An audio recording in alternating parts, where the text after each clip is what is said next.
Un cuarto de siglo. Los 50 mejores discos chilenos. Un especial de The Clinic construido a partir de la votación de más de 100 artistas nacionales. Aquí repasamos las obras que han marcado estos primeros 25 años de siglo, sus historias, sus procesos y la huella que dejaron en nuestra música. Los 50 mejores discos chilenos del siglo XXI es presentado por Receta del Abuelo, la receta perfecta. Nos encontramos en una nueva edición de los mejores 50 discos chilenos del siglo XXI. Me encuentro con Raimundo Flores, periodista musical de larga data que ha participado en medios nacionales e internacionales y además amigo mío. Así que siempre un gusto estar contigo, Raimundo. Un gusto estar con Jorge Aspillaga, editor de podcast de The Clinic, también uno de los creadores de Necesito Poder Respirar, el podcast biográfico de Jorge González, así que, y también amigo mío. Hay que decirlo, es correspondido.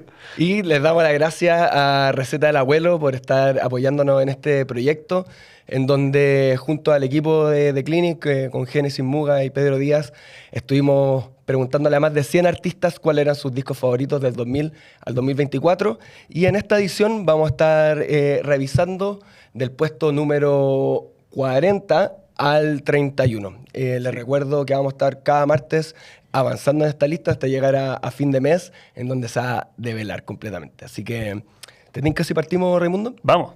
Démosle. Y en el número 40 de nuestra lista aparece Mon Laferte con Autopoyética, álbum del 2023. A todas luces, el disco más vanguardista de la carrera de Mon Laferte, obviamente una de las grandes artistas chilena del siglo XXI y, como va la cosa, también de la música popular, de la historia de la música popular chilena. Dua Lipa estuvo cantando a Mon Laferte por su paso. Sí. Así que nada, hablando de este disco en particular, quería partir como hablando del concepto que le da el título al disco, este concepto que viene de la investigación que hacía Humberto Maturana y Francisco Varela, de la autopoiesis, un término que siempre me ha costado entender, pero en resumen, que habla del proceso de automantenimiento de las células, y Mon Laferte como que se apropia de eso, y ella habla y lo lleva como para hablar de su propia renovación musical, que queda muy, muy al descubierto en este disco donde se la juega con todo. Sí, autopoiesis, a mí ayer estaba buscando como cuál es el ejemplo más fácil de verlo, y es como cicatrizar, ¿cachai? Es como la propia capacidad que tiene el cuerpo o como ya lo biológico en poder recrearse una vez más. Este disco sale aparte cuando Mon Laferte tiene 40, es mamá, y ella empieza a buscar un poco cuáles sonidos tiene, y leyendo una entrevista, porque ya como los que escucharon este podcast verán que somos muy mateos, ella decía que cuando chica, bueno, ella es de Valparaíso, Viña del Mar, etc., escuchaba por una parte mucho bolero por su familia, por los bares donde estaba, se crió con José José, Sandro, Rafael, Rocío Dúrcal, Juan Gabriel, y por otra parte en sus cassettes estaba Radiohead, Björk, y otros estilos de música que se pueden ver en este disco. De hecho, hay mucho trip hop, creo que en clave latina, y me acordé de Carlos Cabezas que decía eso, como lo que escuchamos y todo el paisaje sonoro que está en nuestro mundo, de alguna u otra manera tiene que terminar saliendo. Y creo que este disco de La Mon, el cual, y aquí me van a retar algunos, yo no había escuchado, es muy sorprendente por la diversidad de estilos que logra tener. A mí me gustó mucho esa cumbia, que es la canción número 2. ¿Te juro que volveré? Sí, Te juro que volveré, es que es una cumbia que de hecho ella como que se pichea la voz más abajo y que es como característica del estilo. Eso a mí me gusta mucho, en particular ese detalle, también lo tenía notado, porque habla como de una jugada totalmente anticomercial en un momento en que ella está en el pic de su carrera, donde tiene un nombre ganado ya ni siquiera solo en la industria hispanoamericana, sino que en la industria de la música en general. Tiene unas fotos con Lana del Rey. Claro, y ella, habiendo conocido el éxito masivo, apunta a un lado totalmente distinto, mucho más experimental. Digital también, estuve leyendo que como que lo hizo más con un paisaje sonoro digital. Sí, y grabado en casa también, eso también es importante. No sé si viste en esa entrevista que también decía que quería salir de su zona de confort a nivel creativo, pero quedarse en su zona de confort también como a nivel de estar grabando en la casa y en el lugar donde ella se sintiera cómoda para poder ahí disparar para todos lados. También me dejé anotado aquí Casta Diva, porque con todo el cariño que le tenemos a Rosalía, llegó a la ondita de la ópera un par de años antes. Tuvo una adelantada a su tiempo. Sí. Nada, pero creo que en síntesis un disco que resume por qué Mon Laferte está donde está, porque más allá de la capacidad interpretativa, más allá de la capacidad como de escribir canciones que llegan, también hay una experimentación y un afán de como botar fronteras, que creo que es lo que distingue como a los más grandes del resto, ¿no? Sí. Y es muy autobiográfico también, como que habla también de su propia historia con la fama y con llegar a México. Anoté por ahí en No Más Sad que en una parte dice que tu falta de querer ya pasó esa weá. También, como un poco estaba rompiendo con todo lo que se le venía. Así que creo que es un disco bastante avant-garde, como se pronuncie. Demuestra muchos estilos, está así como proponiendo y como decías tú, puede ser como un Motomami, un madrileño, como que hay una síntesis del artista y de sus distintas cosas que le gustan o ¿cómo se llama esto? Inquietudes, que se expresan muy bien. Así que un disco bastante interesante. Muy interesante. Felices de entonces estar celebrando en el puesto número 40 a Mon Laferte con Autopoyética. Y en el número 39 tenemos a Gloop con Gloop. En este minuto, que era el 2002, ya estaban sin el signo de exclamación. Sí. Que yo tampoco entiendo, porque en alguno está, después no está, después tú metías el perfil y ya está. Entonces medio ahí, confuso. No sé si sigue existiendo o no. Este es un álbum que tiene 3 hitazos. Uno de ellos es Puta Jefe. También está Mi Destino y está Cómplice Eterno. También está Caleidoscopio. Y es un disco en donde siento que Gloop intenta de encontrar su identidad en un disco y no solamente en canciones. Entonces como que quiere proponer un poco. Fue un disco que se graba en Argentina, en el estudio Circo Beat de Fito Páez. Y es un disco que me llama la atención, algo que me llama la atención escuchando, sobre todo Mi Destino y también Caleidoscopio, que habla un poco como de ser de clase media. Sí. Y eso lo encontré un poco, no sé, extraño. A mí me sorprendió, la verdad, pero no conozco bien la biografía. Y lo otro que aprendí, no lo sabía, que Gloop es una banda de hermanos, pues, bueno. Sí. Está Coco, Rodrigo y otro que se llama como Baldo, Bildo, algo así. Eso, cosa que no sabía. Y otro detalle de Gloop que también que creo importante es que antes de este disco estaba Tim Pichetti, que es de Goofy, y para este disco llegó Rigo, que es de Tronic. Sí. Y son dos bandas Rigo que, Vizcarra, para mí, faltaron en este ranking, sobre todo el que patina la risa. Así que ahí me dio un gustito. Buenísimo. Cabe destacar también como a nivel de contexto que este, a pesar de ser un disco homónimo, es el tercer disco de Gloop, el tercer y último en esta primera etapa. Bueno, sacaron uno hace unos años. Se supone que viene uno nuevo. Estamos esperando. Veremos. Pero claro, es un disco que viene a... O sea, ellos también en su momento lo definían como su disco más maduro. A mí Caleidoscopio me sorprendió bastante. Siento que es bien confesional. O sea, obviamente como que muestra como esta fase. Quizás uno cuando se queda como con los hits de Gloop, se queda con una faceta un poco más superficial y más de hits. Sí, pero o también, bailable, claro, o de fiesta. pero en Caleidoscopio hay letras como bien confesionales, dolidas. También me llamó mucho la Escribió atención. más de 100 canciones y no se las puedo mostrar a nadie. Sí. Y me llamó la atención Cecilia también, que usa autotune 20 años antes que todo. Así que... Eso es muy Tim Pichetti, ojo. Tim Pichetti ahí de Goofy. Buenísimo. Tiene una cosita por ahí. Y hay una historia muy buena con Puta Jefe también. Sí.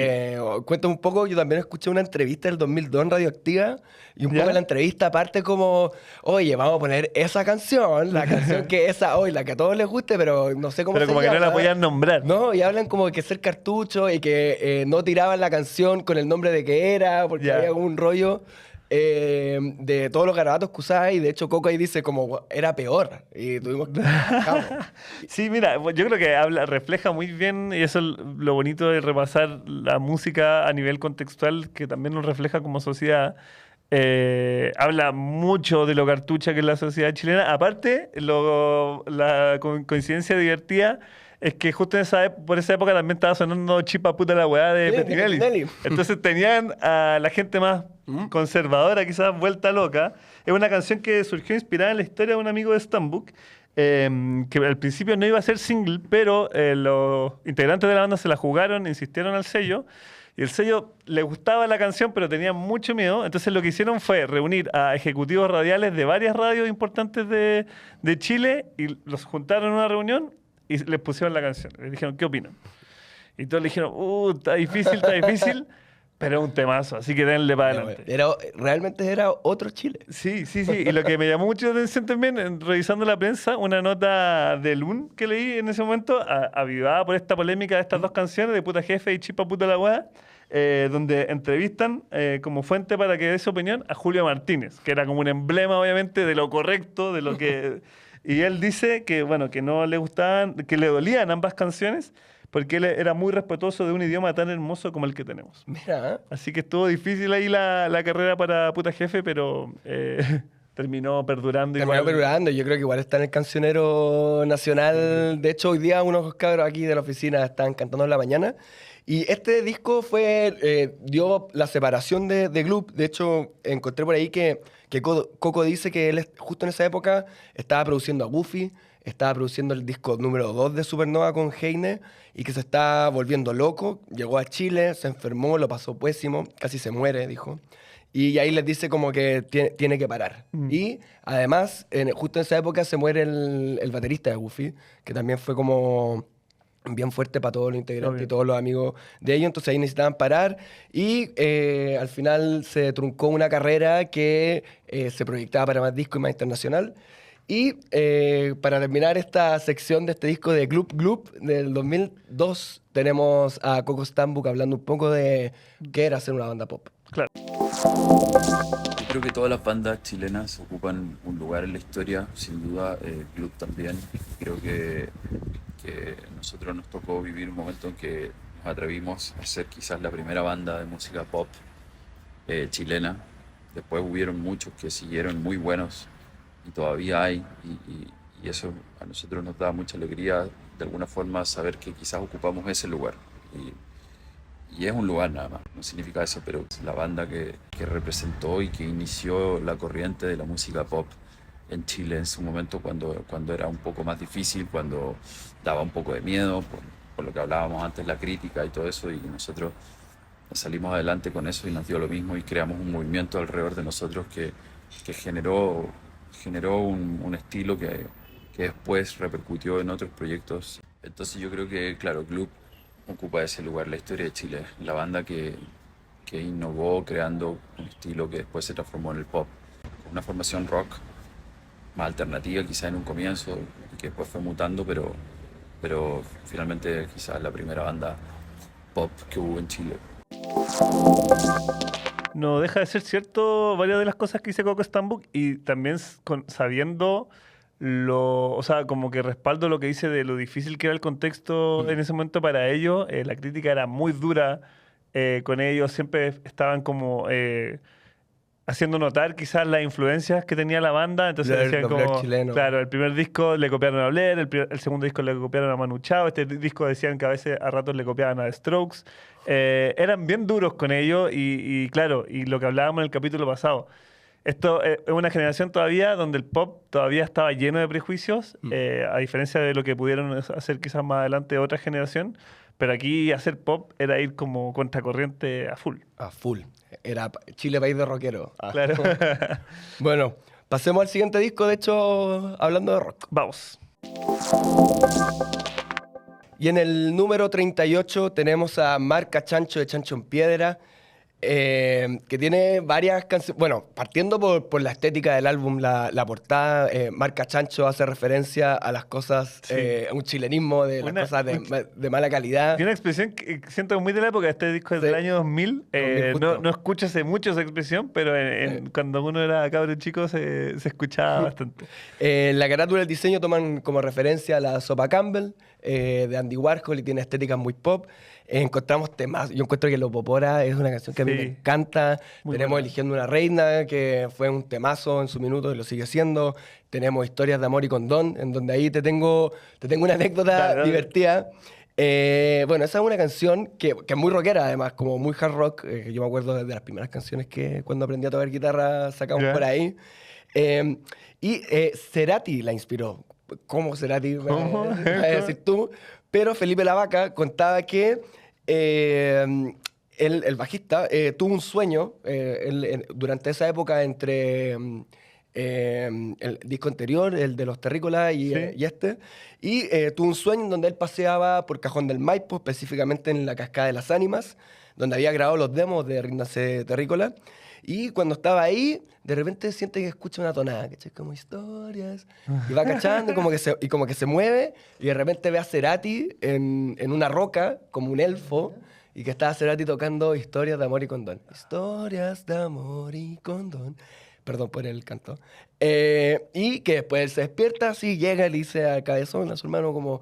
Oye, ¿cachai? ¿Esta canción existe? ¿Es de Soda o algo? Y dice, no, parece que no. Y ahí, así que el subconsciente habló. Qué buena. Y ahí salió Historia de amor y condón. Muy parecida a la que contamos en el capítulo pasado de Víctor Jara soplándole la letra de Pañuelía a Manuel García. Así que necesitamos una historia similar para el próximo capítulo. Tengo que buscar. Yo quería destacar que, claro, en este caso hemos hablado como de varios primeros discos, segundos discos. Bueno, justo ahora veníamos hablando del tercer disco de Gloop. Este es el cuarto disco de Chancho en Piedra.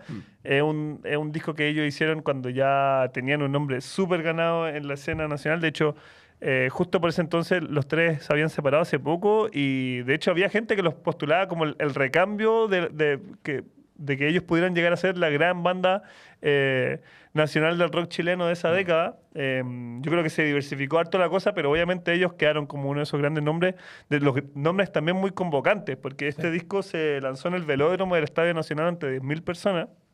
Una cifra no menor, como hablábamos también en el capítulo pasado, en una época donde la música chilena no movía tanta gente. Y a nivel de producción también fue un salto importante porque esto se grabó en los estudios Westlake de Los Ángeles. Perdón, se mezcló ahí. Sí, po. En un estudio que había usado Red Hot Chili Peppers, uno de sus grandes referentes, Michael Jackson también. Y se masterizó en Capitol Records en Hollywood, también como un edificio emblemático de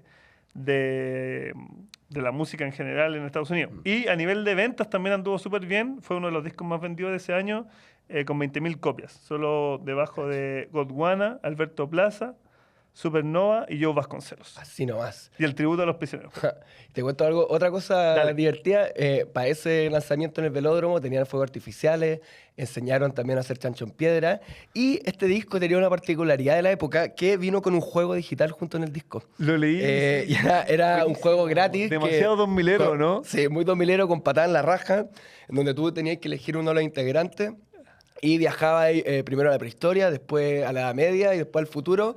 Y tenían que pegarla en la raja a los distintos monos que salían con esa canción. Y además venía con fotos digitales, etc. Entonces venía como muy representativo de la época. Qué buen ejemplo de los 2000eros. Y creo que tenemos a... Sí. Tenemos dos cancioncitas quiero mencionar. Primero el Curanto también, que obviamente es como una fusión de un clásico del folclore chileno con la fórmula como de los chanchos, que queda increíble. Y también la que tú ya habías mencionado, Eligiendo una Reina, que se convirtió en uno de sus mayores hits. Y le quisimos preguntar a Lalo Ideas un poco por el mensaje de esta canción. Veamos lo que nos dijo. Y una vez alguien me preguntó si era un tema en contra de las mujeres, así como si era un tema ofensivo, y por lo menos para mí, para nada, sino todo lo contrario, sino un tema que critica un poco la elección de belleza. Porque para mí la belleza no está ni siquiera en las cosas, ni en las personas, ni en nada, sino en los ojos de las personas que saben descubrirla. Por ejemplo, a mí me gustan mucho las películas de terror y me gusta mucho encontrar la belleza en los efectos especiales. Me gusta la belleza de una placa madre, de cosas muy nerds también. Y creo que también la belleza, no sé, creo que todos los que hemos sido padres encontramos la belleza al momento de ver a nuestros hijos y cosas así. Entonces, esta cosa de encontrar y decir, no, esto es bonito, esta persona es fea, todo, yo creo que es una cosa que nos permite hacer una reflexión, reírnos de eso, y creo que eso, Eligiendo una Reina, a mí me gusta mucho y espero que ustedes también. Nos vemos, chao, chao. Estaba Lalo Ideas también haciendo referencia a un tono que creo que se repite bastante en el disco, que es como una cierta crítica social, muy desde el humor. Había sátira. Pero criticando un poco el mainstream como del espectáculo. Sí, pues justo era como la farándula, la tele, también todo eso está muy representativo en el disco. Buenísimo. Así que lindo repasar marca Chancho de Chancho en Piedra. En el puesto 38. Super. Y en el puesto número 37 tenemos a Américo con A Morir, disco del año, no lo noté, no sé si es 2008 o 2009. 2008. Sí, perfecto. Un disco consagratorio.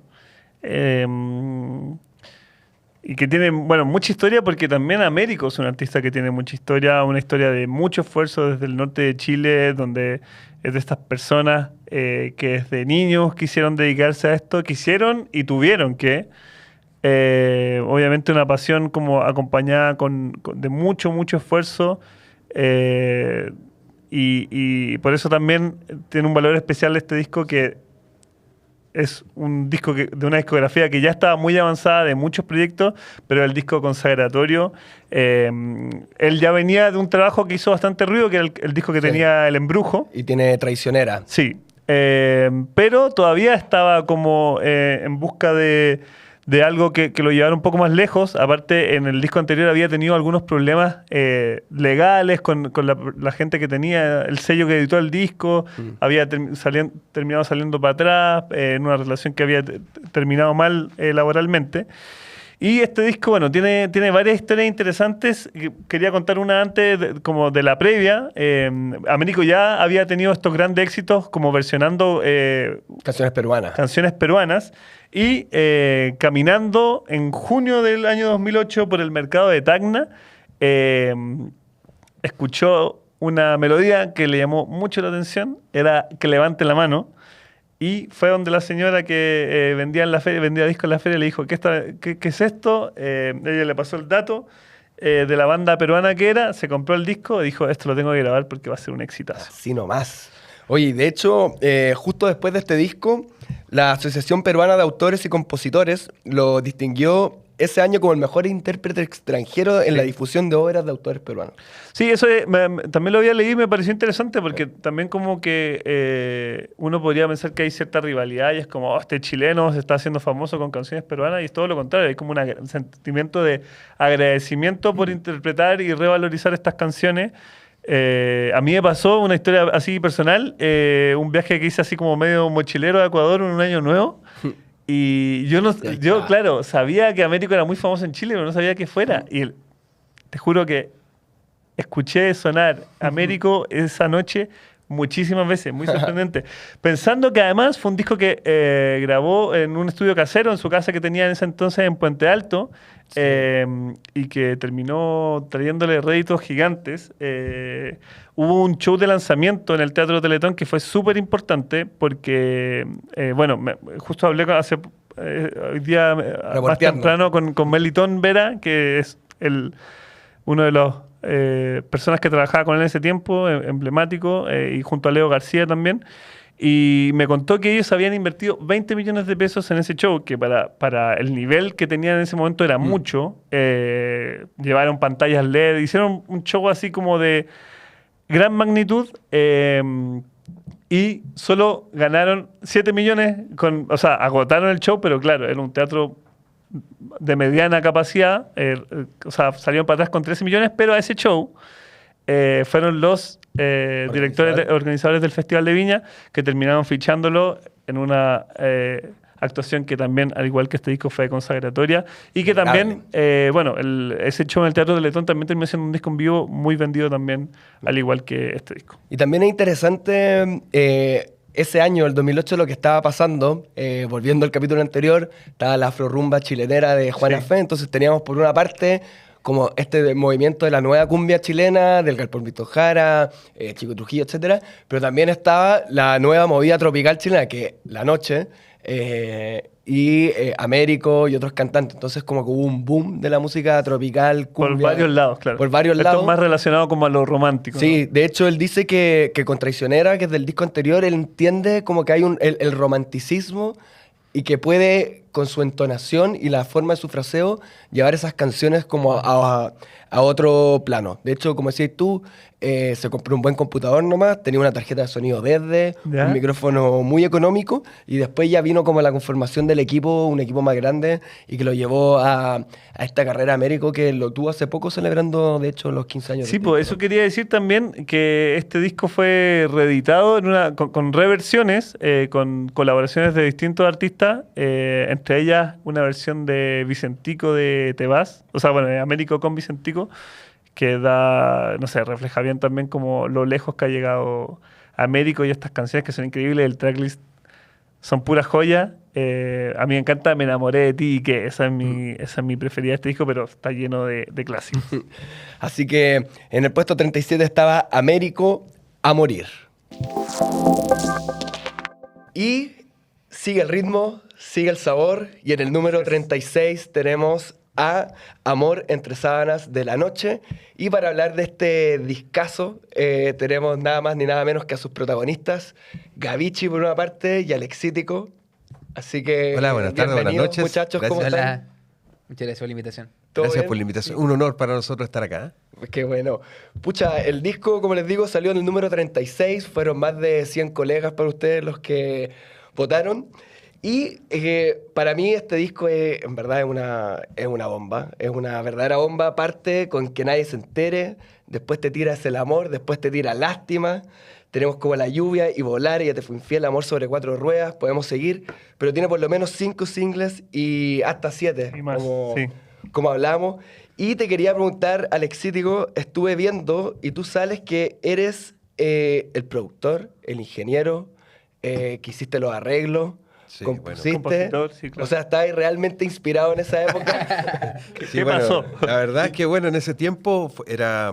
Bueno, primero que todo, gracias por la invitación, como había dicho anteriormente. Fue un disco bastante sufrido y en ese tiempo uno había que hacer de todo. Había que prácticamente hacer la mezcla, hacer de productor, faltaba solamente ir a vender los discos y también se hacía a veces.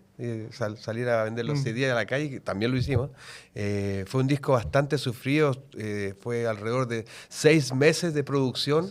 Desde que se empezó a componer las canciones, pasamos por la etapa de los arreglos, pasamos por la etapa de la grabación, con muy pocos recursos, teníamos, me acuerdo, un computador que se pegaba, había que escuchar las mezclas, quemar un CD, salir al auto, escuchar cómo se escuchaba, cómo sonaba, volver y retocar. Entonces fue mucha cosa de aprendizaje, prueba de error y claro, y nadie en ese tiempo daba un peso por la banda, no teníamos ningún auspiciador, golpeamos puertas, estaban todas las puertas cerradas, así que fue un disco bastante y bonito también porque a la vez dio el pie a la mejor parte de nuestra carrera desde ese entonces, porque antes habíamos estado con 2 discos anteriores diferentes que había que ir... digamos, más con un disco que estaba auspiciado por una compañía, habían un pasaje aéreo, grabamos en Argentina, fue otro mundo. Los primeros 2 discos de La Noche fueron como, ya, háganlo, ahí está todo, un buen estudio y todo, pero el disco Amor entre sábanas fue todo lo contrario. Justo te quería preguntar por eso, por lo que viene antes del proceso creativo de Amor entre sábanas o en el proceso creativo, porque claro, después de esos 2 discos, el grupo no estaba pasando por su mejor momento, tú estabas ahí en Catemu. La prensa de la época de repente decía que el grupo estuvo a punto de disolverse, no sé si fue tan así, pero ¿cómo recuerdas como ese momento previo? Claro, hubo un quiebre en ese tiempo de la primera generación del grupo La Noche, que si bien es cierto, los 2 primeros discos, el primer disco de La Noche del año 2000 tuvo un éxito bastante bueno a nivel radial. Me acuerdo que en ese tiempo vendimos 10.000 copias. En ese tiempo, que era bastante aceptable para la época, pero el segundo no vendimos nada. Entonces hubieron quiebres, se fue gente y empezamos a reestructurar, empecé a buscar diferentes opciones de músicos, se fue el cantante, busqué otros cantantes, estuve haciendo casting, me acuerdo, tú estabas chiquitito igual en ese tiempo, sí. Pasaron como 20 personas tratando de es la historia de mi vida, buscando al cantante. Entonces, cuando se armó el disco Amor entre sábanas, claro, como te decía anteriormente, nadie da un peso por nosotros y prácticamente con la gente que estaba, con los que quedaron al lado mío en ese tiempo, yo le dije, chicos, ¿saben qué? Vamos a hacer lo siguiente, o grabamos un disco y vemos si funciona, o cada una haga su vida aparte y siga su camino finalmente. Oye, y Gavichi, ¿tú qué te acordáis de esa época? Bueno, tenías 11, 12 años, pero ¿tenía algún recuerdo, algo que te haya quedado? Tengo el recuerdo de salir del colegio, de que sexto, séptimo básico, ir al estudio donde estaba, porque estaba en mi colegio y en la esquina de la cuadra estaba el negocio de mi abuelo. Y ahí también estaba el estudio de la noche. Entonces me sentaba como a las 6 de la tarde, 7 de la tarde, post colegio, atrás, viendo a mi papá que estaba editando una conga, suena cu, cu, cu. Y yo en ese tiempo no entendía nada que está haciendo. Y una hora pegado con la conga, armándola acá, pegándola aquí para que esté a tiempo, ecualizándola. Entonces llegaba un momento en que, cansado después del colegio, me quedaba dormido, despertaba, Gabriel, ya nos vamos para la casa. Eran como las 9 y de ahí nos íbamos para la casa. Yo le subía el volumen para que se asustara y ahí despertamos.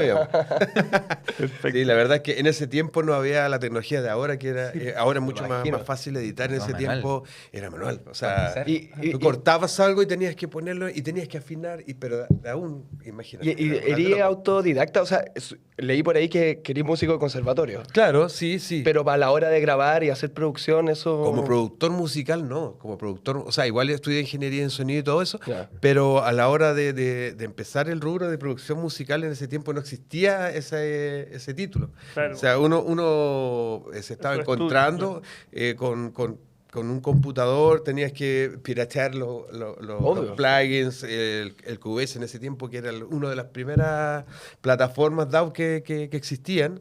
Ya existía Pro Tools, qué sé yo, pero no eran tecnológicamente avanzados como ahora. Entonces, claro, había que... Y con un computador que era lentísimo, era como una tortuga. Con suerte corría el Age of Empires. Claro. Y jugábamos. Buenísimo.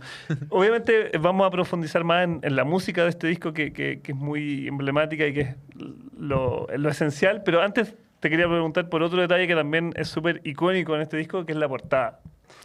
Que hay, obviamente, es media graciosa, pero también va con el concepto del disco. Sí. Y bueno, al ser un disco tan exitoso, también es una portada que está como en el inconsciente de todos los chilenos. ¿Cómo se gestó esa portada? Sí, yo no me acuerdo muy bien quién fue el de la gran idea. Puede haber sido nuestro, ¿cómo se llama? El dueño del sello de ese momento, que fue una de las únicas personas que de alguna manera nos apoyó a nosotros y nos dijo, chicos, vengan, y aquí tenemos algunas, tampoco era un estudio de millones de dólares, sino que él tenía su pequeño home studio también, y era mucho mejor que lo que tenía. Mira qué feo. Pero esa es la segunda versión. La primera versión se la encargo para que la busquen por ahí, es terrible, no sé. Estaba por ahí. Hacen falta portada homoerótica. Homoerótica. Sí. El primer guiño. Ahí está. Oh, qué terrible, mira. Yo me acuerdo que en el mismo computador donde estaban haciendo el disco y todo eso, y se grababa, mi papá con un, no sé si Paint o un... Photoshop, pero la primera versión es de Photoshop. Estaba, no sé, el Leo tenía un mechón corrido y se lo recortó y se lo pegó acá para que se perfilara mejor el pelo. O no sé, o los colores. Haciéndolas todas. No, había que ser diseñador gráfico, de todo, edición, todo. No, era terrible. Bueno, pero bueno, uno recuerda con cariño esa época, o sea, viendo en retrospectiva, hay mucho cariño por las cosas que se lograron también, y contar de alguna manera cómo fueron hechas, da como una especie así como que te corre la lagrimita. Sí, hay un mérito extra, obvio. Que fue bacán que la gente lo apreciara de esa manera. Oye, y de hecho te quería preguntar ¿cuándo fue el momento en que empezaste a cachar de que, o sea, aquí tenemos algo entre manos, no sé si lo terminaste y dijiste como, oye, en verdad esto es un discazo y tengo estos temas, y también como cuando cachaste como la recepción de la gente, fue que se escuchó en la radio, fue que empezó a llegar gente nueva, no sé en esa época bien, claro, no había Spotify o lo que queráis, entonces no sé cómo percibiste que este disco estaba haciendo un cambio. Claro, uno tiende a pensar que, bueno, quiere que todos los temas sean los éxitos, pero en ese momento me pasó como en dos situaciones. La primera situación, cuando hice Que Nadie Se Entere, ese tema, como que me encontré con todas esas partes y funcionaron. Entonces, cuando terminé de ensamblar el tema, dije, oh, aquí hay algo. Después cuando ya lo terminé de mezclar y lo escuchamos en el auto, que escuchamos todas las como cosas. el clásico. La prueba Si de suena fuego. bien en tu Sí. vehículo, pasa la prueba de fuego. Y claro, y le doy un poco más de volumen y suena con los bajos bien puestos, la voz bien... Las congas bien La conga que estuvimos editando. Dora, menos mal. Todo en su lugar, porque claro, tampoco teníamos un estudio donde tú podías escuchar lo mismo después en otro lado. O sea, Claro, era un 3x2 el lugar donde estábamos. era muy pequeño. Teníamos unos parlantes que eran de un equipo mini componente y eso. Sí. No teníamos los recursos prácticamente ni para escuchar, ni para grabar, ni para nada. Entonces, a pesar de, como te digo, Guyani nos apoyó en eso porque él tenía un home y grabamos con un micrófono que era mucho mejor que el que tenía yo. Ya, Llevamos como un upgrade. Claro, en la trompeta la grabamos ahí y la voz la grabamos ahí. Y después me llevé todas las pistas, acatemos nuevamente a mezclar. Pero cuando sucedió que estaba estaba, me acuerdo, tomando no sé si con Jorge, con el guitarrista y con el timbalero Daniel, estábamos tomando un trago y nos íbamos cerca del cementerio. Así como a tranquilizarnos ahí, como lejos. Algo tranquilo. Algo Al lado del cementerio. Sí. Relajado. En la funeraria. Y carreteando. conversando para tratar de arreglar, Ya. pensando como... Y claro, y le di volumen y esto ya está sonando listo. Hay algo acá. Y después, claro, cuando lo llevas a la radio, siempre con el miedo, ¿estará sonando bien? ¿Será una mezcla profesional? Porque está hecho en la casa, finalmente. Y lo llevamos a la Radio Carnaval de San Felipe, y allá pusieron el tema, y yo... Espérame un poquito, le digo al locutor, y voy afuera y pongo el auto de nuevo y le doy volumen a la radio para escuchar si verdaderamente, tratar de autoconvencerme que estaba bien. Y digo, sí, se escucha súper bien. Y ya después fue historia. Después para adelante, la Radio Corazón, acá muchas radios empezaron a replicar toda la cantidad de temas, y que nadie se entera, empezó a sonar. Entonces por todos sentiste que lados. como que la radio fue la que dio paso Claro. como a la masificación. Claro, o sea, como te digo, fueron varias etapas. La primera, cuando tú compones una canción, dices, wow, aquí hay algo. La segunda, cuando ya estás produciéndola y dices, bueno, vamos por buen camino o no. Digamos, los productores me deben entender, pues Sí, obvio. se nota cuando un tema va para un lado o no está funcionando finalmente. Y ya después en la radio, ya cuando dice, ya sí, esto ya está bien. Pues uno nunca termina las mezclas, pues uno las abandona. Está Claro. bien. Claro, como que para ti nunca está cerrado el tema. Siempre De le falta una conga más, siempre le Exactamente. falta De hecho, un brillo más. un músico que es mi primo, el Tavi, siempre me molesta porque el tema Lástima, Lástima. Sí. hay un error de edición, porque como había que poner los bombos a mano, todo a mano, no sé, a lo mejor me paré, no sé qué sé yo, moví el mouse y corrí el bombo unos tiempos para atrás. Entonces hay una parte que dice... Sí, ¿qué tal si lo acepto? Dibujar en un corazón. Hay un corte. Y el bombo está corrido un tiempo. Perdón. Siempre hago lo mismo. Claro, hace un corte y el bombo está desplazado un tiempo. Entonces, para los frikis que lo ¿Y quieren ahora lo escuchar, tocan así? y eso quedó en la versión Qué final. ¿Y la tocan así? Cuando está tocando el Tavi y la ahora el tocan en timbalero lo vivo. adoptó y sí suena en vivo. Sí. lo Pero, tocan y cada vez por- que suena lo miramos para atrás Como una regla. como un easter egg dentro de Sí. Buenísimo. Sí. Oiga, y siguiendo un poco la misma línea, pensando en este momento ya de consolidación, en que están apareciendo en todos lados, yendo a tocar a todos lados, que me imagino más de alguna vez, dobletes, tripletes en la noche, te quiero preguntar si hay algún momento en particular que tú hayas dicho, como, este es el momento más alto o más loco que me llevó como el éxito, la masividad de estas canciones.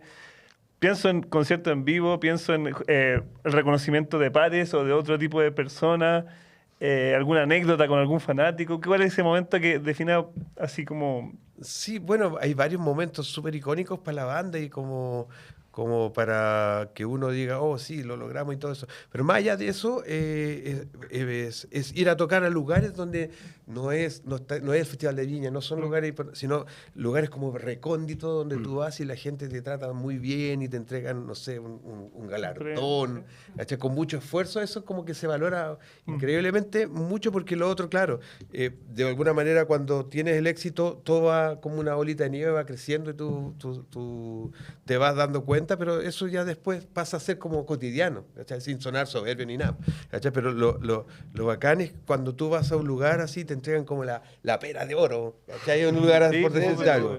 Entonces, eso yo creo que es como súper válido. Como hasta dónde llegó la canción realmente, más allá del, como decís tú, gran lugar, que en un lugar tan recóndito haya calado. Y experiencia y el contacto y conectar con la gente, porque muchas personas nos han dicho, oye, ¿sabéis que mi mamá escuchaba el disco y ahora no está? Entonces yo ahora lo escucho, me acuerdo de usted. Cosas así son súper valiosas para nosotros.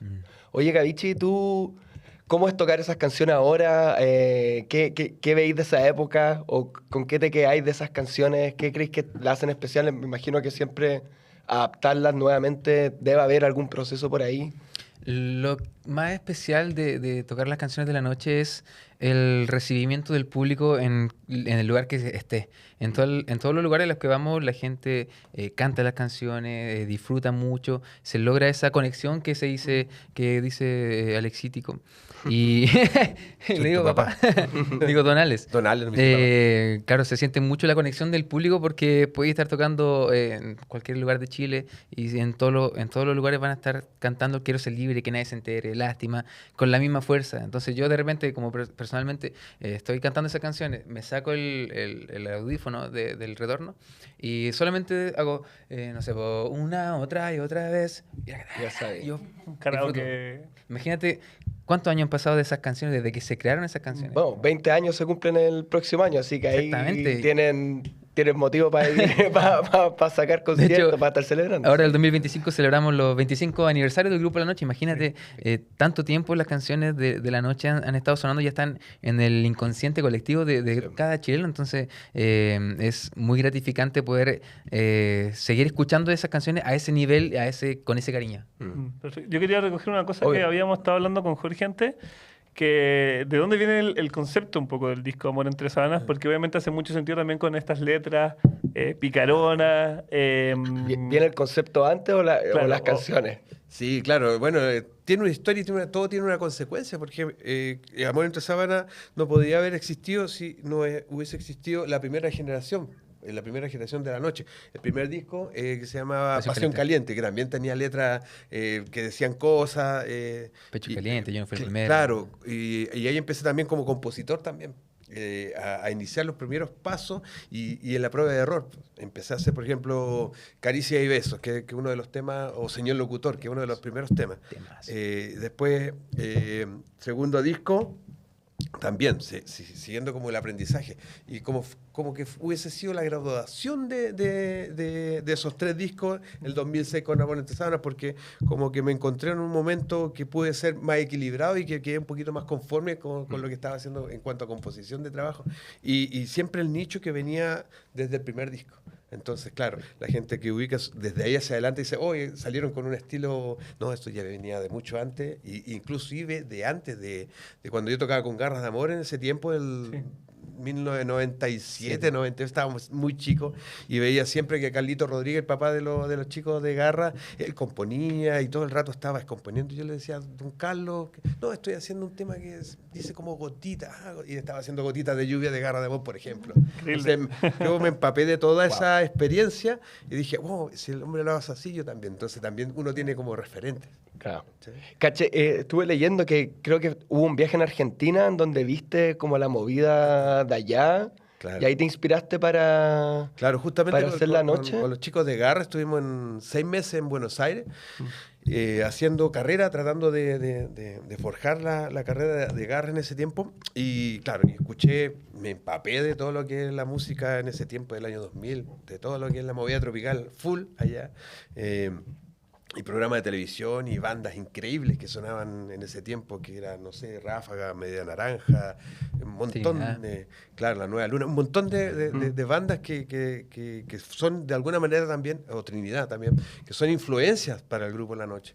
Entonces, claro, uno se empapa de cosas allá, vuelve a Chile y trata de hacerlo a su manera y trata de chilenizar todo. Le ponemos trompetas para que suene más como la Sonora Palacio, como que la música que le gusta acá en Chile, pero con las letras calientes del estilo de Trinidad. Todo es como una juguera y sale el grupo La Noche. Y El acordeón no es tan normal, ¿o sí? Ustedes me pueden corregir, ahí ya no cacho tanto de cumbia en el mundo, pero ¿el acordeón es normal en la cumbia? ¿Es algo...? O sea, en Argentina y en Colombia, en todos lados sí. Aquí Ya, en Chile no era tan... Era más para el sur, se ocupaba. Como más ranchero. Como más la Claro. cumbia ranchera. No, Claro. tampoco, porque la cumbia ranchera fue hace poco también, pero no es tan antigua. Pero es como precursor quizás de la... Claro, como en el estilo nuestro, que es un estilo bastante marcado, que hay exponentes como, no sé, Américo, Noche de Sí. Brujas, estamos nosotros. Es diferente de Chico Trujillo, de otros, De lo que de había la antes cumbia también, chilena, claro. es Claro. otra rama. Entonces, en ese lado somos como los precursores con el acordeón, con la concuna. Oye, Alexis, yo te quería hacer una pregunta también como fan, sabiendo que este tema también en algunos momentos ha causado como polémica y ha ganado muchos titulares y todo. Ya empezamos. Es que Pero después nos van a pensando- retar a nosotros. si ¿Qué no nos pase? gustamos. No, pero esta pregunta la hago como fan, pensando en lo que decíamos. El próximo año se cumplen 20 años de Amor Entre Sanas, más allá de reintegrar a Leo en el grupo o no, que eso puede estar muy lejano, pero ¿te gustaría como quizás acercarte para recordar este disco, para celebrarlo, para conmemorarlo, para, no sé, por último, dar entrevistas juntos, o por último, a puertas cerradas, como juntarse y estar como en paz con ese periodo? Yo creo que, tú lo has dicho, deberías partir por ahí. Si la parte privada está bien, la otra parte debería estar bien también. Así que mientras no haya un acercamiento, no podemos hacer el segundo paso. Claro. Claro. Perfecto. Oye, Oye, hablemos del presente, ¿no? sí, po. Y dale con El aura, el silencio que inundó la Silencio- sala, silencio incómodo. esperando la cuña No, para el TikTok. Increíble, ¿eh? Mira. Y eso, el presente, cuéntenos que están grabando un nuevo disco, están girando. ¿Qué se viene? ¿Están grabando? De hecho, si se habla de reconciliaciones y de reencuentros, este 31 de diciembre, Año Nuevo, nos vamos a estar reencontrando en la Torre Entel, celebrando Importante reencuentro. el Año Nuevo y también con artistas invitados. Si Sorpresa. se habla de reencuentros. Sí. Entonces, ¿Algo que esperamos- puedan adelantar? Sí, que va a ser a fin de año. Que va a ser la torre entera. Antes de las 12. Y no, va a estar súper bien. Así que la gente que tenga la oportunidad de ir y disfrutar junto a nosotros en la Torrentel, nosotros estamos más que agradecidos. Oye, ¿y ese disco que están cocinando? Hoy se viene súper, con todas las pilas. Pues. Pero también es producción tuya, letras tuyas, Gavichi, tú participas. No, ya, no, ya, ahí está el TikTok. Corte. ¿Qué onda ahí? ¿Cómo es? ¿Tú Eh, participas también en la producción, letra, composición o...? Las composiciones son 100% de la mano de Alexítico. Ya, Como nuestro método de trabajo es, él llega con la canción, dice, mira, ¿sabes que no me tinca que esté no sé, el vaso aquí en la estrofa? Ya, corramos el vaso, pongamos una taza, como una cosa así, ¿cachai? Dale. Entonces trabajamos la canción y le damos otra vuelta, quedamos conforme o no y grabamos el disco. Ya estamos... lanzando cuando el 12 de diciembre va a salir nuestro próximo single que se va a llamar ¿Te gustó? Es un tema bastante Buenísimo. pegajoso, muy veraniego, ya está sonando en alguna radio aquí en Chile. Genial. Y si quieren, los podemos mandar también por si la quieren reproducir. Y Está sonando de fondo, mira. está sonando de fondo. ¿Te gustó? No, ¿Te gustó? Que No, no- no sé no sé los derechos para ponerla. Pero por supuesto, no.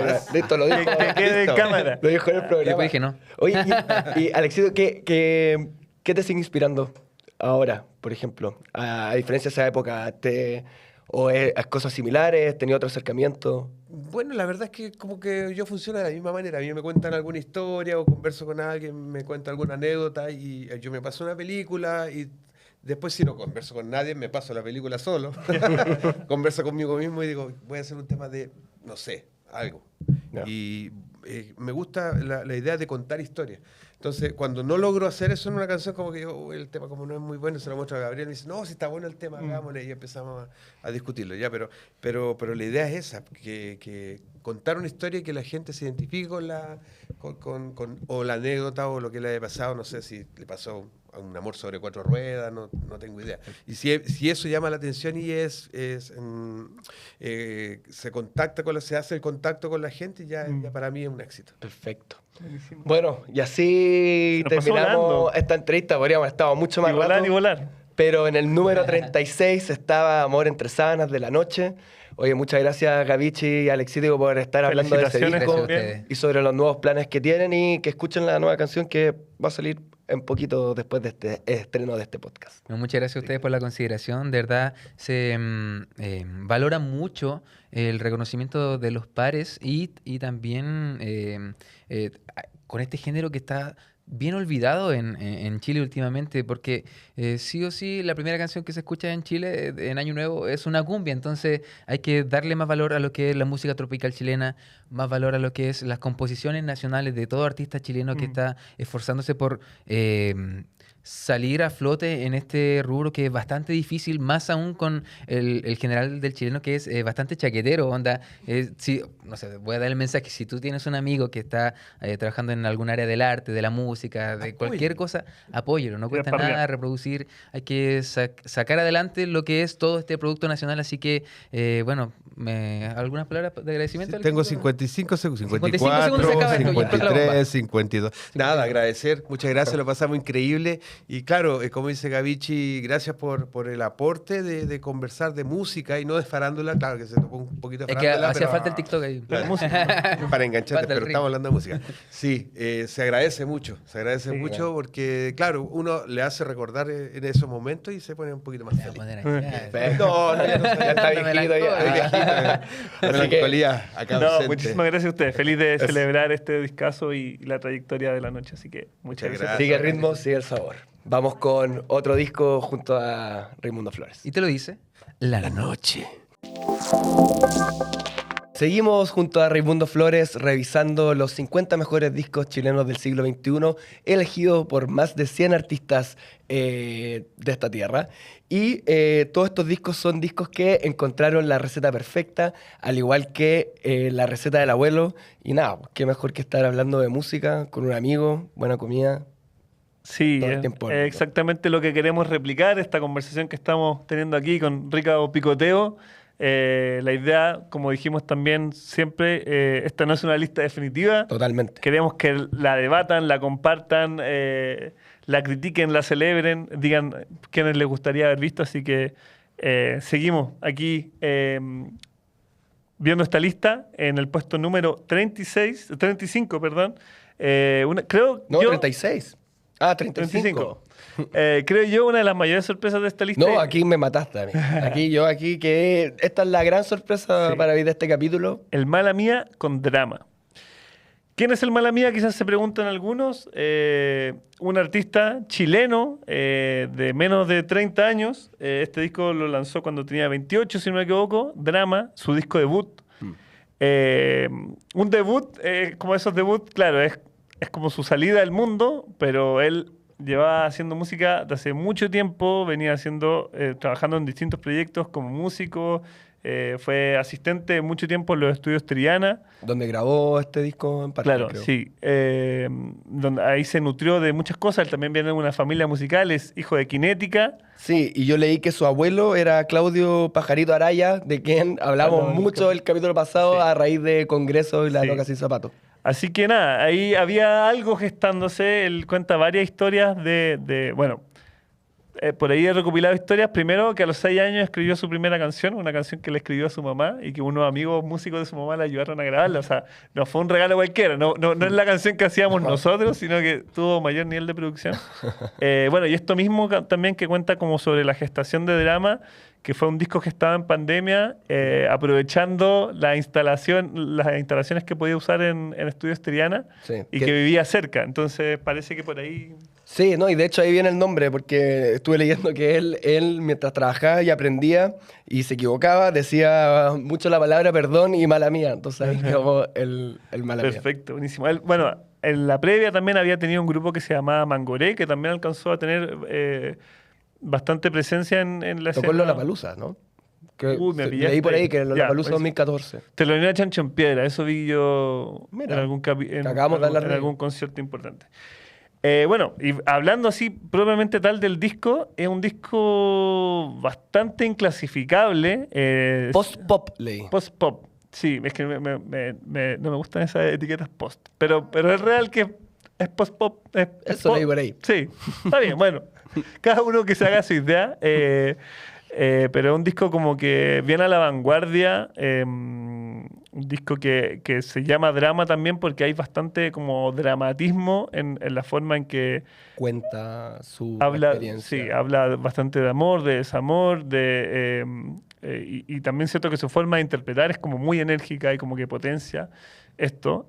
Yo siento realmente que es como el secreto, ya cada vez menos secreto, pero el secreto mejor guardado como de la música chilena. ¿Cómo dijiste tú? El artista favorito de tu artista favorito. Porque también, se me olvidó revisar la información justo ahora, pero los artistas que votaron por este disco, que fueron varios, había nombres muy destacados. Recuerdo a Camila Moreno, pero varios más que claro, que unos se da cuenta que son músicos que siempre están atentos a lo que está surgiendo y el Mala Mía claramente uno de esos nombres a seguir. Bueno, él sacó otro disco el año pasado, ahora está anunciando otro. En paralelo, bueno, él después de Drama, un par de meses después se va a ir a Buenos Aires, que es donde sigue hasta el día de hoy. Ahí ha hecho una carrera increíble. Se ha juntado mucho con la gente de la Rip Gang, Dillon, Broca Ray, que...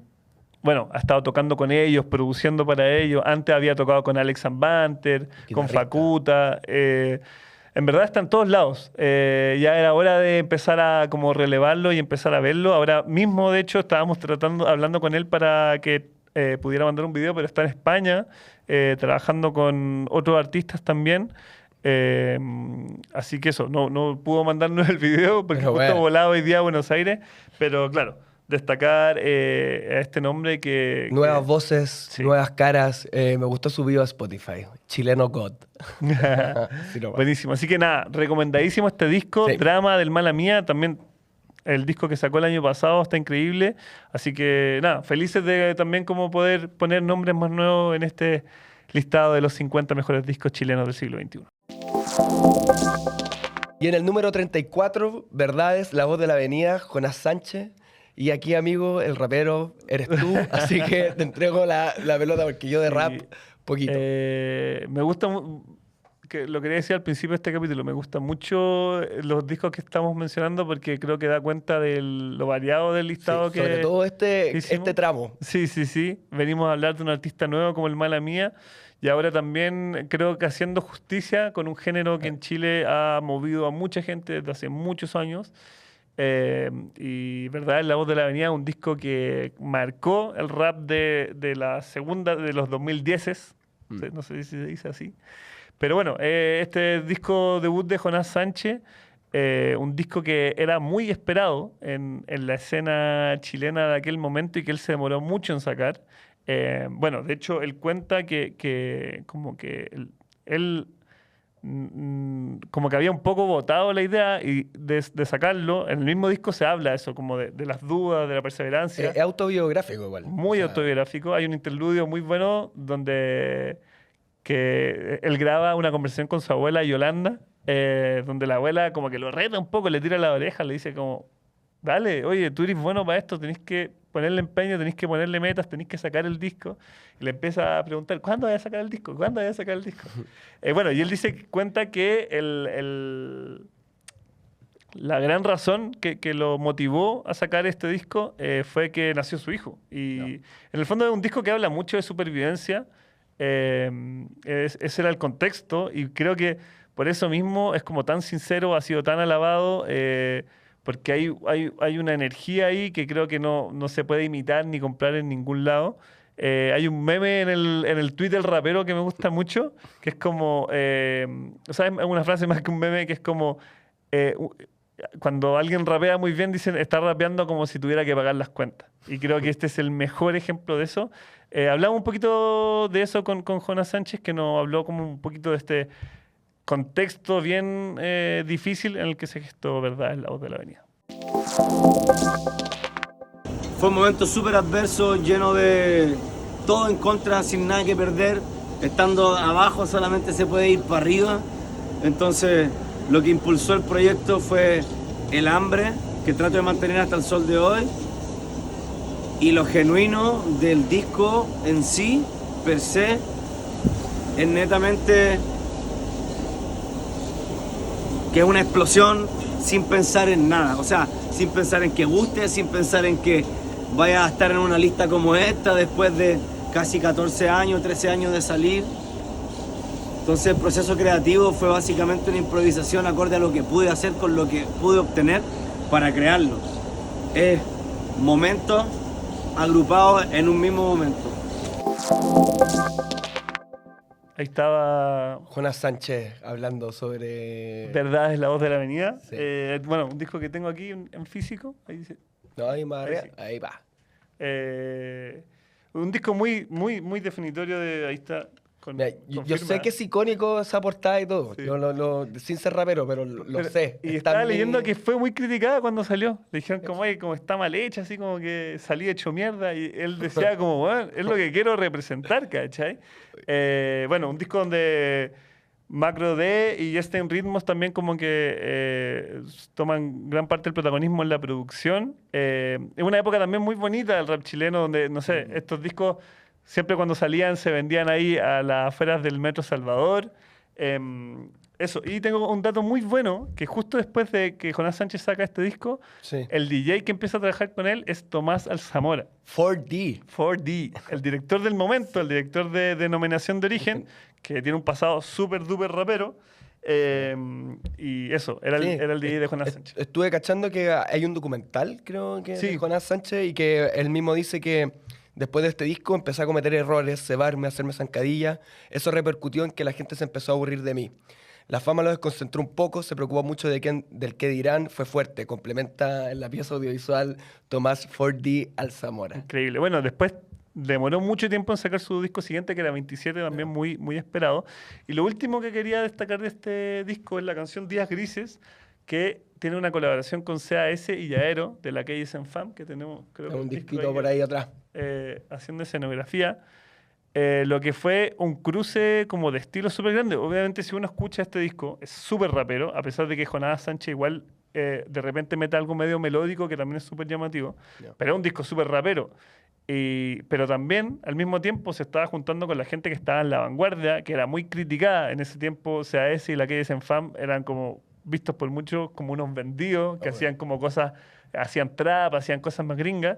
Y esa inquietud que tiene Jonas Sánchez en este disco va a ir un paso más adelante, un poco tiempo después, cuando saca un disco con Cream Gang, que es el dúo que hizo con CAS, que sacaron un solo disco, pero que muestra que también la persona como que estaba en el pic del rap chileno también era uno de los artistas con los oídos más desprejuiciados de la escena, y que creo que también eso le da, bueno, hasta el día de hoy como que ha caracterizado su reinvención constante en distintos discos. Buenísimo. Así que en el puesto 34 teníamos a Verdades, la voz de la avenida de Jonas Sánchez.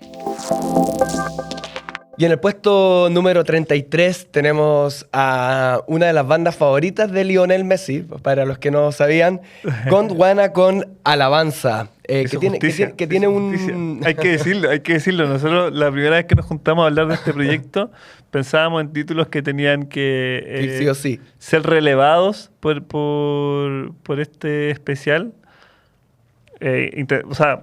Intencionándolo, porque obviamente las votaciones fueron de los artistas, pero se hizo justicia y este disco fue de los más votados y entró en la lista, y es un discazo. El número 33. Es el segundo disco de Gondwana. Tiene himnos como Antonia, Dulce Amor y Verde, Amarillo y Rojo. Tuvieron un debut que los llevó muy a la cima, fueron populares rápidamente, y se dio a conocer este movimiento que se pensaba que en Chile era como minoritario, el movimiento Rastafari. Sí. Y este disco es un poco como que siguen tocando esa tecla, hay una mejor producción y siguen cantándole a su espiritualidad, pero también hay canciones bien políticas, como Mártires. Leí que uno de los integrantes de Gondwana tenía familiares detenidos desaparecidos, entonces era como un tema bien importante de ellos, y también el amor, ¿cachai? Me gustó mucho Ojo con Traficantes de Fe, me gusta esa canción. Buenísima. Tiene un buen riff de guitarra, y este es un resultado en que se ven además más comprometidos con sus roots, como dicen sí, 100%. los reggae. Bueno, eso en parte porque, bueno, después vendría el disco Made in Jamaica, que como que completa la trilogía como de la época de más éxito de la banda, que ese lo grabaron en Jamaica, como dice el disco. Pero este segundo disco igual se nutrió mucho de un viaje que hicieron a Jamaica ellos previo a grabar el disco. Fue algo que les dijo su productor, como traten de viajar para allá, y les hizo muy bien porque se conectaron, como tú decías, con sus raíces.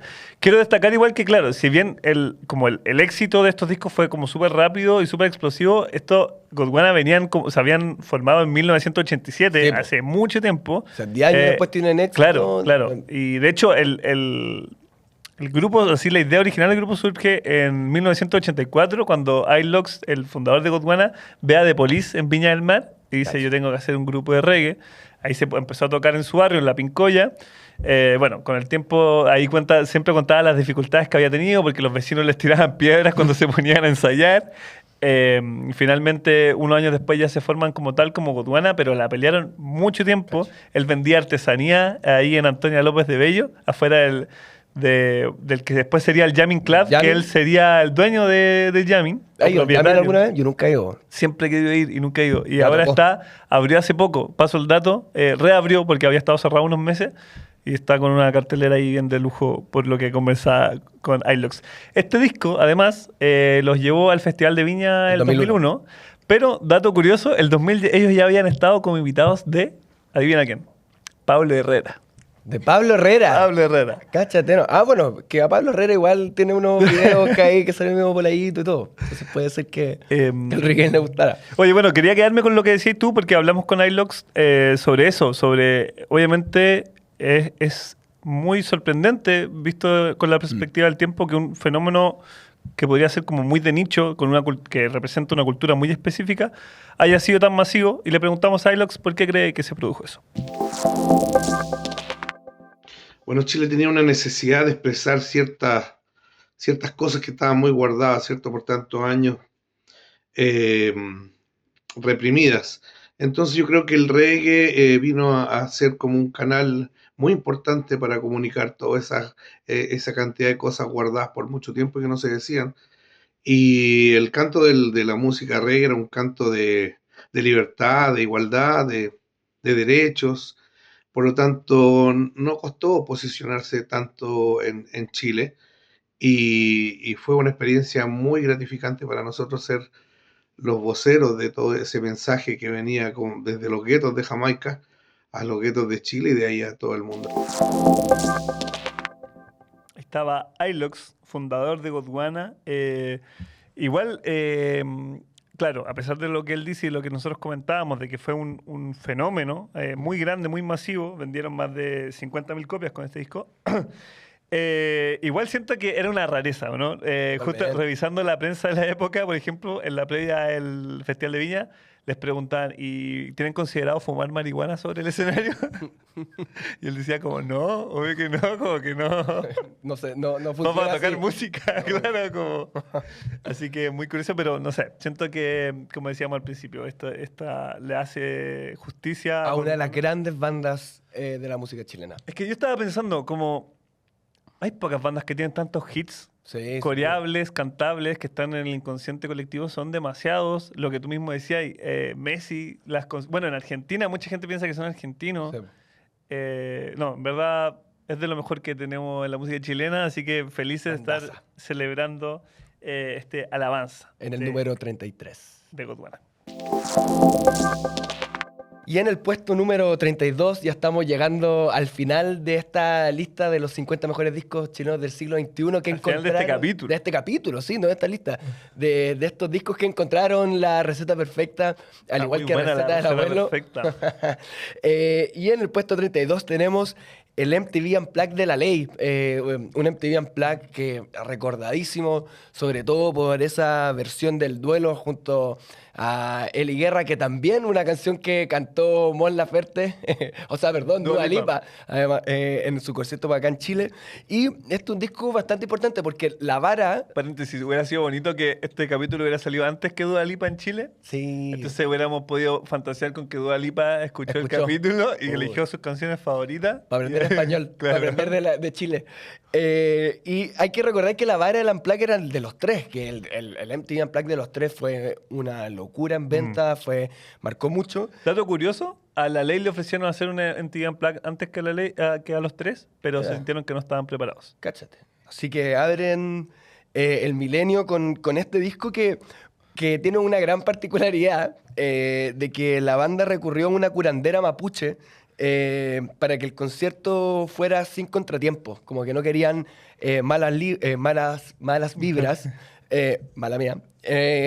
Y su chamana es Luis Clarita. Y Beto estaba viendo una entrevista que dice que generaron como un vortex de energía, él siente, porque además el concierto, Unplugged, fue dedicado a todos los niños del mundo que sufrían. Sí, que eso está en la grabación. Entonces sintió que se abrió algo, y bajo esa misma línea también vi una entrevista que le hacían a Eli Guerra, que es con la que canta en el duelo, que ella dice que ella termina de tocar y siente que como que nadie se podía mover, como que la gente quería hablarle, pero no sabían qué hacer, no sabía dónde moverse. El mismo Beto quedó muy impresionado como con lo que había hecho Eli, porque ellos ensayaron muchísimo para este disco, lo habían ensayado mucho con Humberto Gatica, como que estaba perfecto, sincronizado, y después ella con toda su artisticidad, ella, no sé, sirvió, ¿cachai? O sea, hace una vaina increíble y están como todos bien expectantes. Y me contáis que además con la chamán no fue solamente allá. Sí, yo justo encontré como una nota vivencial que le habían hecho en la época, así, donde poquito antes de que ellos viajaran a preparar el MTV Unplugged, se van al Cajón del Maipo un fin de semana, como a relajarse, pero ahí también tienen una suerte de ritual. Si no me equivoco, era la misma persona, pero no quiero ahí carrilearme, donde bendicen como los instrumentos y hacen un ritual, así que claro, muy en la línea de también un poco lo que conocemos de los integrantes de La Ley, que tienen como esta faceta media, no sé, esotérica, espiritual, pero que terminó trayendo muy buenos resultados, porque de hecho, bueno, más allá de la sensación que tú dices que comentan quienes estaban ahí, los testigos, fue una grabación que salió bien expedita, solo tuvieron que grabar una canción. Sí, bueno, y hubo un pequeño error en Mentira, que era la canción nueva, ¿no? Sí, de hecho, Mentira era una canción nueva que querían presentar para el MTV Unplugged, y estuve leyendo que Beto la terminó de escribir ese mismo día, y que mientras la cantó, él se equivocó en la letra. Y al igual que como lo contaba Alex Cítico hace un rato, de repente quedó así nomás. Él dijo como la repetimos y Humberto Gatica le dijo no, Beto, quedó perfecta. Y claro, fue one take, solo repitieron una canción por un problema, un cable y un sonido blanco que hubo por ahí. Y también me llamó la atención viendo una entrevista que Pedro Frugone dijo que en ese minuto ellos se llevaban muy mal. Estaban muy mal entre ellos. Bueno, Pedro en esa entrevista habla un poco del alcoholismo que él tenía. Entonces parece que estaban las cosas no muy bien dentro de La Ley. E igual así logran hacer un disco que pasa a la historia de la música chilena, y que hasta el día de hoy también se celebra porque se cumplieron 25 años. Estuvo tocándolo bastante. Con Eli también, que la trajo. El año pasado, sí. A mí pienso en eso. O sea, de hecho, un disco que podría haber aparecido más arriba en la lista y no hubiera sido para nada sorprendente. Sobre todo como por su influencia, por su éxito, por cómo muchas de las canciones de La Ley, siento yo, de los grandes éxitos de La Ley, son recordados quizás a veces más en su versión acústica, o sea, bueno, acústica entre comillas, en su versión MTV Unplugged que en su versión original. Entonces, claro, da cuenta de que caló hondo, estaba en su momento perfecto. Y yo, de hecho, recuerdo que pude entrevistar a Beto Cuevas cuando estaba haciendo esta gira recordando el MTV Unplugged, y él como sintetizaba todo diciendo que en el fondo esto fue una tormenta perfecta, pero en el buen sentido, como que se alinearon todos los astros, esta misma madurez que tuvieron ellos en su momento de poder postergar esta oportunidad que era obviamente un gran ofrecimiento, esperar madurar más, tener más discos. y hacer esta grabación cuando estaban en un muy buen momento musical al menos, y donde pudieron como consolidar todo eso que tenían, que se sabe también que no solo fue en Chile, sino que también en el extranjero, Sí. siendo como uno de los grandes grupos De exportación que ha tenido en la historia de la música Sí. popular chilena. No, así que bueno, encontramos la receta perfecta, ¿no? Sí, de todas maneras. Y así vamos con el último disco de esta sección, de este podcast, en donde estamos revisando desde el 40 al 31. Ya pueden escuchar el podcast anterior, donde estuvimos revisando del 50 al 41. Así que los dejamos invitados también para el próximo martes, para estar atentos cómo va avanzando esta lista. Y así vamos con el último disco de este programa.